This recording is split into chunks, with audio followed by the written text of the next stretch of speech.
बिस्मिल्लाहिर्रहमानिर्रहीम। Welcome to kitchen with Anshara. आज मेरे किचन में ईद के हवाले से एक बहुत ही अच्छा और मीठा बन रहा है जो कि सभी लोग ईद में बनाते हैं। आप ज़रूर मेरी रेसिपी को ट्राई कीजिएगा और मुझे कमेंट्स करके बताइएगा कि आपको मेरी आज की ईद स्पेशल रेसिपी शीर खुरमा कैसा लगा। आइए अब देखें इसके लिए हमें क्या क्या चीज़ें चाहिए। शीर खुरमा ईद स्पेशल हमें बनाने के लिए हमें चीज़ें चाहिए। तकरीबन आधी प्याली मैंने ली है चीनी, आधी प्याली ही मैंने ली है ये सिवैयाँ, 750 ग्राम मैंने लिया है दूध। तकरीबन ये 1 किलो में 1 पाव का मैंने दूध लिया है। फुल क्रीम दूध है। ये मैंने मगज़ लिए हैं या खरबूजे के बीज भी कह सकते हैं, ये मैंने लिए हैं 1 टेबल स्पून। किशमिश ली है 20 से 25 लिए, और बादाम भी मैंने 20 से 25 लिए हैं, इस तरीके से मोटे मोटे काट लिए हैं। पिस्ते भी तकरीबन 20 से 25 लिए हैं, ये भी इस तरीके से मोटे मोटे काट लिए हैं।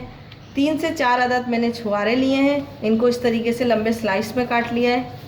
अगर आपके पास छुआरे जो हैं वो बहुत ज़्यादा सख्त हों तो आप उनको पानी में भिगो दें। जब वो भीग जाएंगे तो वो बिल्कुल सॉफ्ट हो जाएंगे, फिर उनको आप आराम से इस तरीके से काट लें। ये मैंने अखरोट लिए हैं 4 से 5 अदद, इनको भी इस तरीके से मोटा मोटा काट लिया है। अब आइए देखें कि हमें इसके लिए और क्या क्या चीज़ें चाहिए या हम इसको किस तरीके से बनाते हैं। आइए देखें। पैन में हम डालेंगे दूध ताकि दूध हमारा उबलता रहे। दूध जब तक उबलता रहेगा हम इसमें दूसरे काम करेंगे। दूध हमारा गर्म हो रहा है, इसी में हम चीनी डाल देंगे ताकि ये चीनी भी सिम के साथ पकती रहे और ये हमारा जो दूध है ये अच्छी तरीके से पक जाए और खोल जाए। जब तक ये दूध खोलेगा नहीं हम इसका दूसरा प्रोसेस नहीं कर सकते। ये दूध हमारा जो है इस तरीके से पकता रहेगा और हम इसको खोलने के लिए छोड़ देंगे। ये मैंने एक पैन लिया है, इसमें तकरीबन मैं 2 से 4 टेबल स्पून जो है घी डालूँगी, क्योंकि हमें जो है ड्राई फ्रूट को फ्राई करना है। तो मैंने 4 टेबल स्पून इसमें घी डाल दिया है और इसी घी के साथ मैं इसमें डाल दूँगी बादाम को हम जो है फ्राई करेंगे। बादाम फ्राई करेंगे, अखरोट करेंगे और ये छुआरे और पिस्ता इसको पहले फ्राई कर लेंगे ताकि ये हमारा अच्छी तरीके से फ्राई हो जाए और इसका एक अलग से अच्छा सा टेस्ट आ जाए। इसको इतना फ्राई करेंगे कि ये थोड़ा सा जो है इसका कलर चेंज हो जाए। जैसा कलर है वैसा ना रहे, थोड़ा सा ये फ्राई जैसा कलर आ जाए, गोल्डन जैसा। तो हम इसको फ्राई करेंगे, चमचा चलाते रहेंगे, क्योंकि चमचा चलाते रहेंगे तो ये हर तरफ से अच्छी तरीके से फ्राई हो जाएगा और इसका कलर बहुत अच्छा आएगा। ये सारे जो है ड्राई फ्रूट इसलिए फ्राई करते हैं क्योंकि शीर खुरमे में इसका अलग से एक जायका होता है जो कि बहुत ही अच्छा लगता है।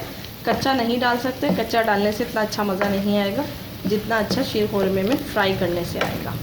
ये तकरीबन फ्राई कर रही हूँ मैं, इसका कलर चेंज हो रहा है। जैसे ही इसका कलर थोड़ा सा चेंज हो जाएगा, कच्चापन इसका ख़त्म हो जाएगा, तो मैं इसको, और इसमें से एक बहुत ही अच्छी खुशबू आ रही है, खुशबू आना शुरू हो गई है। ये हमारे ड्राई फ्रूट फ्राई हो गए हैं, अब मैं इनको निकाल लूँगी।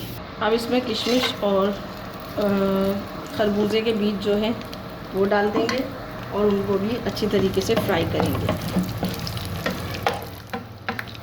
ड्राई फ्रूट को फ्राई करने में बहुत ही अच्छी खुशबू आ रही है। हमने फ्राई कर लिए हैं, इसी घी में हम ये सिवैयाँ भी फ्राई कर लेंगे। इसको भी अच्छी तरीके से फ्राई करेंगे, ऐसी फ्राई करेंगे कि ये गोल्डन हो जाए, जले नहीं लेकिन ये गोल्डन हो जाए। घी और नहीं डालेंगे, जो हमने 4 टेबल स्पून घी डाला था उसी में ये भी फ्राई हो जाएंगी। सिवैयाँ हमारी फ्राई हो गई हैं। अब हम इसको इसी तरीके से गरम ही हम इसमें दूध में डाल देंगे। दूध हमारा खोला है, हम इसी में गरम में डाल देंगे। ये हमने सिवैयाँ डाल दी हैं। सिवैयाँ इसमें कम ही डलती हैं, शीर खुरमे में ज़्यादा नहीं डलती, क्योंकि ये जो सिवैयाँ हैं ये ख़ुद जब इसमें पकेंगी दूध में तो वो दूध को जो है जज़्ब कर लेंगी और थोड़ा दूध जो है गाढ़ा हो जाएगा। इसको हम तकरीबन 5 से 10 मिनट तक बनाएंगे। अभी हमें इसमें ड्राई फ्रूट जो फ्राई करे थे वो नहीं डाले, तो हम इसको थोड़ा सा पकाएंगे, 5 से 10 मिनट पकाएंगे। उसके बाद हम इसको चूल्हा जो है बंद कर देंगे। दरमियानी स्लो आंच पे हम इसको 5 से 10 मिनट तक पकाएंगे, स्लो आंच पे। ईद स्पेशल शीर खुरमा बिल्कुल रेडी है। बहुत ही मज़े का और बहुत ही अच्छा बना है। जो बाकी ड्राई फ्रूट मैंने फ्राई करे थे वो मैंने इसके ऊपर सर्विंग कर दी और चांदी के वर्क से इसको गार्निश कर दिया है। आप इसको ज़रूर ट्राई कीजिए और ईद में बनाएं और मुझे ज़रूर बताएं कमेंट्स करके कि आपको मेरी ये रेसिपी कैसी लगी। अगर आपको मेरी आज की ये ईद स्पेशल शीरखुरमा रेसिपी अच्छी लगी तो मेरे चैनल को लाइक कीजिए, सब्सक्राइब कीजिए। अगर आप मेरे चैनल पर नए हैं तो मेरे चैनल को ज़रूर सब्सक्राइब कीजिए और अगर आप मेरे चैनल को सब्सक्राइब कर चुके हैं तो मेरे चैनल को लाइक कीजिए, शेयर कीजिए अपने दोस्तों के साथ, फैमिली मेम्बर्स के साथ। इसको ज़रूर शेयर कीजिए और मुझे कमेंट्स करके बताइए कि आपको मेरी रेसिपियाँ कैसी लगती हैं। अपने बुज़ुर्गों का और बच्चों का बहुत ख्याल रखें। मुझे और मेरी फैमिली को दुआओं में याद रखें और सबको मेरी तरफ से सबको ईद मुबारक। और मेरी फैमिली को और मुझे दुआओं में ज़रूर याद रखिएगा। अब मुझे इजाज़त दीजिए। नेक्स्ट वीडियो तक के लिए अल्लाह हाफिज़।